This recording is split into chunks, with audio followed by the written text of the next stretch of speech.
I'm Connie. I'm an alcoholic. I hate it when people introduce you because I never know what you guys are going to get out of this.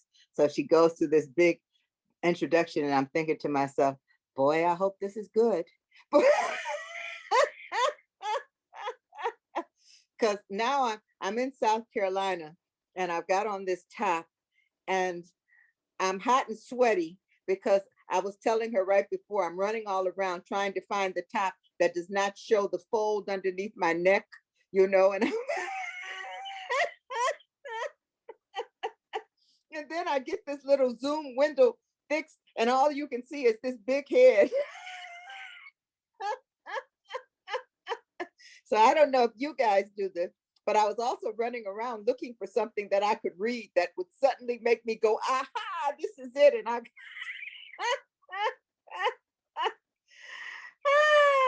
yeah. So I'm hot and sweaty and didn't find nothing.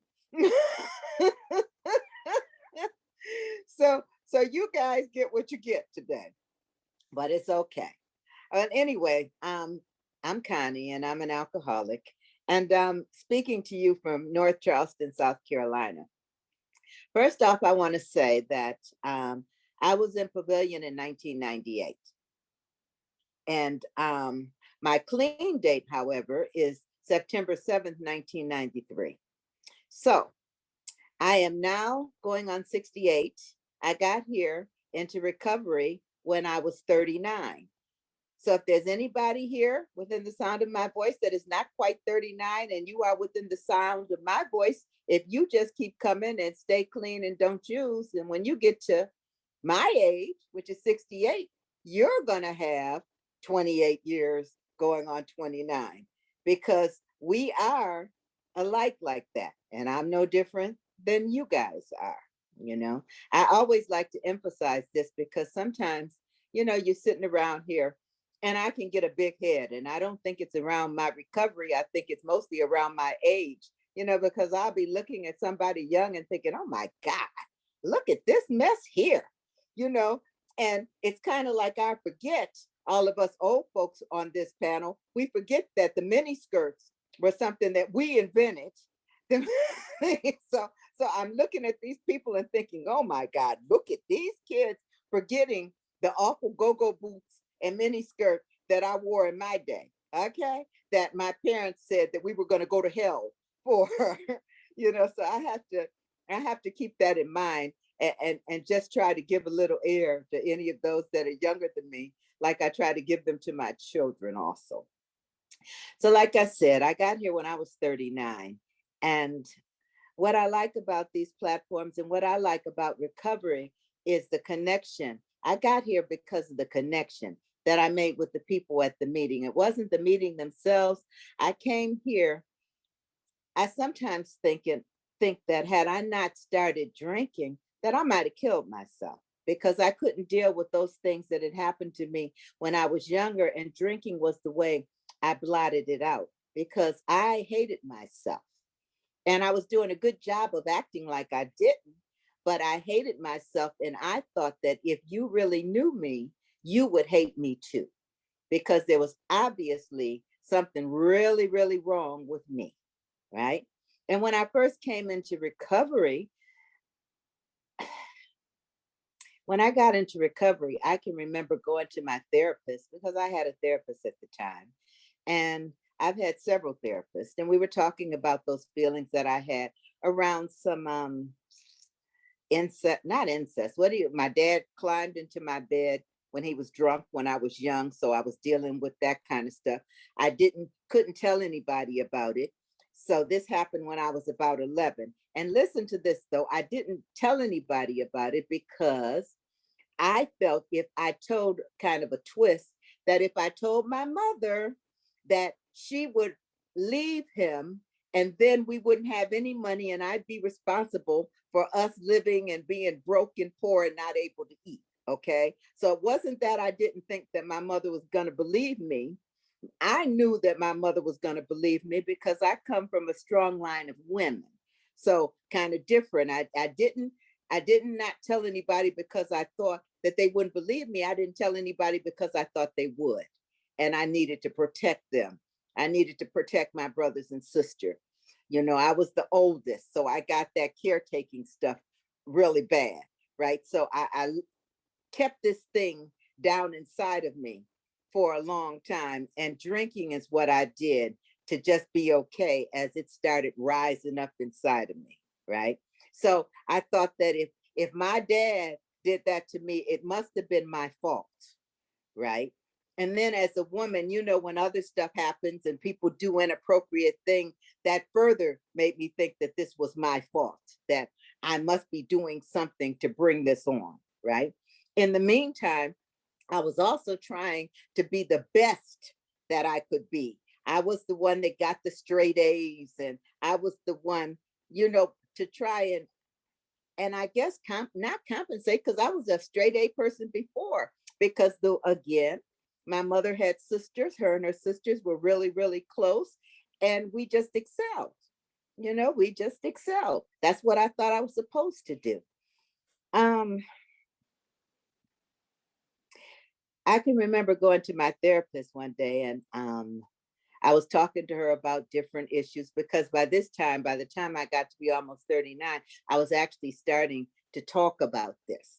It has what was welling up, and I was starting to be able to talk about this a little, but I was still very, very messed up and very, very feeling unworthy, like there was a stamp on me, you know.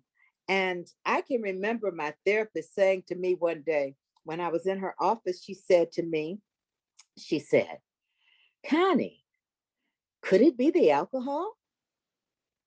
And when she said that, it's like I had never thought about this. My life was falling apart, right? And I started thinking the way she said it was just so easy, right? I started thinking, hmm, could it be the alcohol? You know, so I decided I went into treatment. Okay. This was in 93 in September. I went into treatment and I stopped drinking. And treatment was going well. I started going to meetings. I got a crew. And if anybody is in here that's in treatment now, the crew is very important. I had people that I could talk to, that I could say things with, because we were actually talking about those things that hurt us. So I had friends.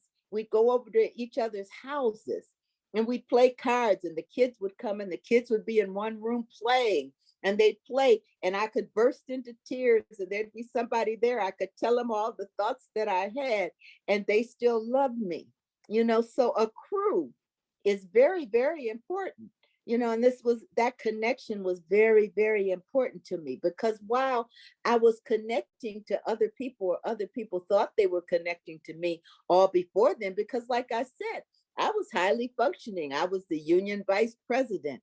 I was the smart one.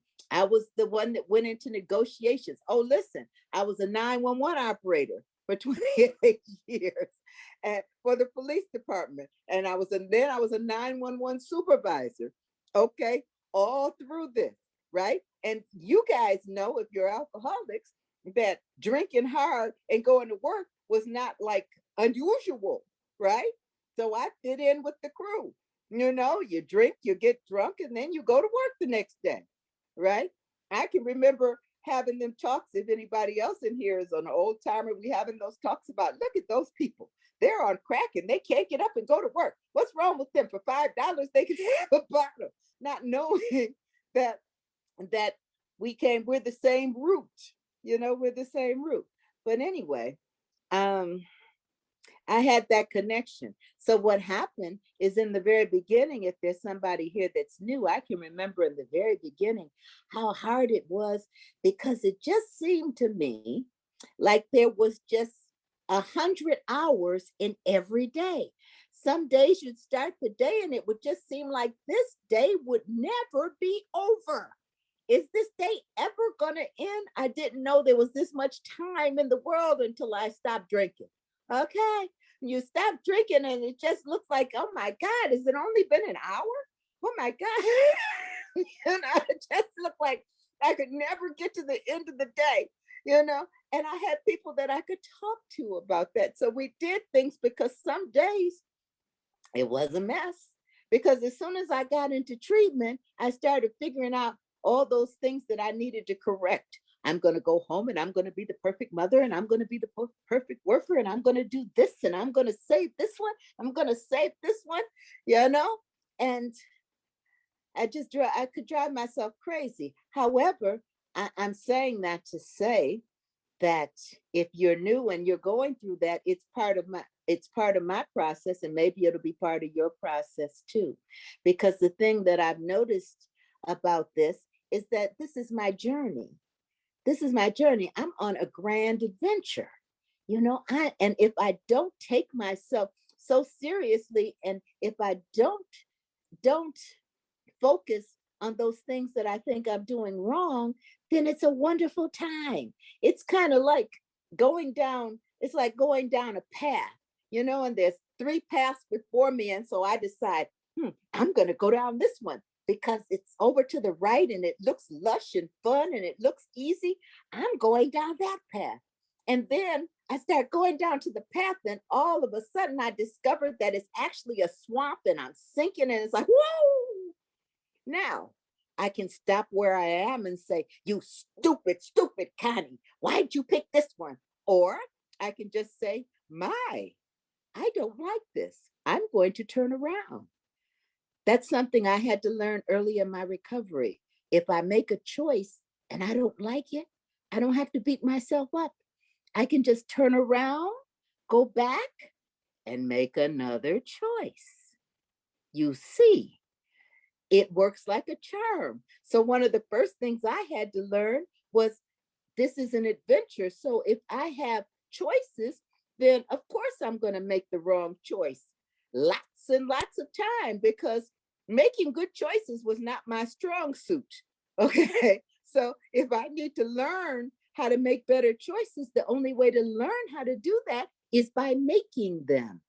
I can't by osmosis figure this out. So I try to remind myself on a regular basis that once I make a choice, the difference now that I'm not using and now that I'm not drinking is that I don't have to do it again. I can learn that that's not the path that I want.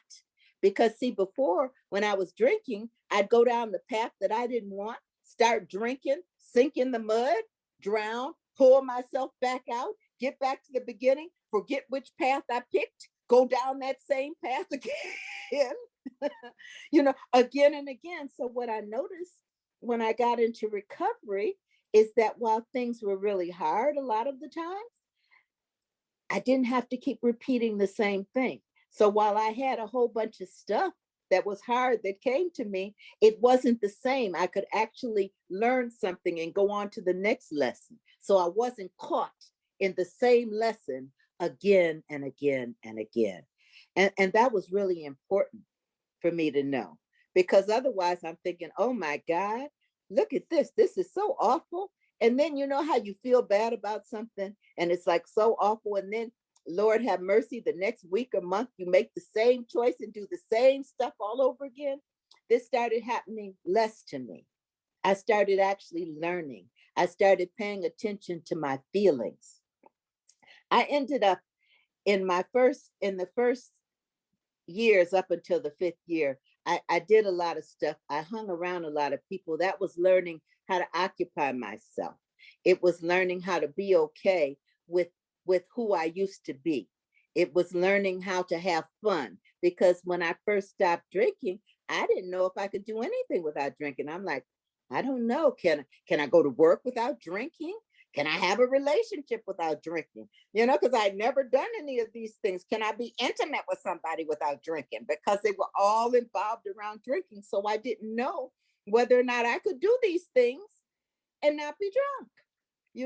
So it was all like that, discovering like, okay, I can have fun.